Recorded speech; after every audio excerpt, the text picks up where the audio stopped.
Guys, nasa Bermosa nga pala tayo ngayon. Kakarating ko lang.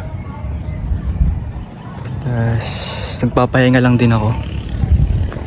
Ito, sobrang ganda dito guys, Bermosa. Tapos ito yung bike ko guys.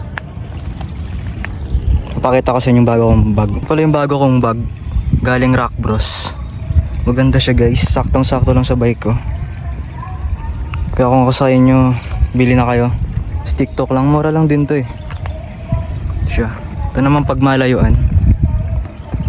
Dahil short vlog lang tayo ngayon guys. Dahil tinatamad ako eh. Ayun. Ganda. Mahangin. Hindi rin mainit. Kakaulan lang kasi.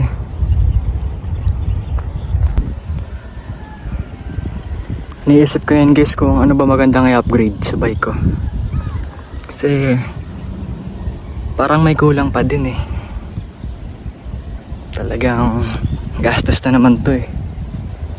Pero di ko pa rin alam kung hubs ba, yung parang may tunog mayaman na din. Pero ewan ko guys kung ano bang magandang i-upgrade. Pero siguro itong stem, tas handlebar. Malay mo, ewan.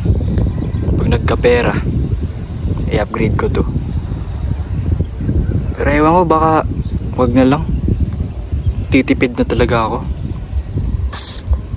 Kapag may pera talaga, no? Kahit anong naiisip mong bilhin, gastos ka. Di man lang iniisip kung dapat itipid na lang din eh. Kasi sayang yung pera. Malay mo, di ba? Tama ako. Kasi minsan nalimutan ko rin yun eh. Nakapabili na lang sa order. Gumagastos sa walang kwentang bagay. Pero para sa akin, ang paggastos ko sa bike parang hindi sayang eh.